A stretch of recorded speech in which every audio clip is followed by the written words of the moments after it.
Վստահ մեկնարկ մրցաշրջանի առաջին խաղում ֆավորիտի կարգավիճակ Եվրագավաթային դիմակայությունում ու տնային խաղից առաջ 3 գոլ պահեստում։ Ի տարբերություն Ալաշկերտի, Փյունիկը այսօր կխաղա տանը։ Կոնֆերենցիաների լիգայի որակավորման առաջին փուլում նռնագույները կանցկացնեն Մարսաշլոկի դեմ պատասխան հանդիպումը։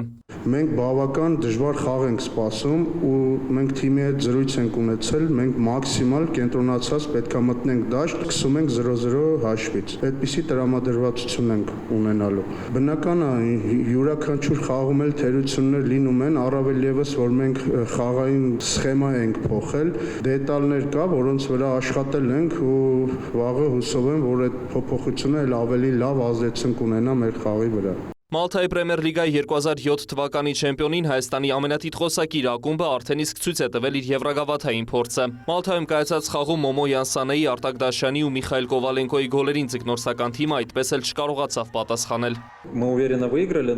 Մենք վստահ հաղթեցինք, բայց մրցակիցը եւս գոլ խփելու մի շարք պահեր ստեղծեց։ Պատասխան խաղին մոտենում ենք չափազանց կենտրոնացած։ Յուրաքանչյուր դրվագում պետք է շատ զգոն լինենք։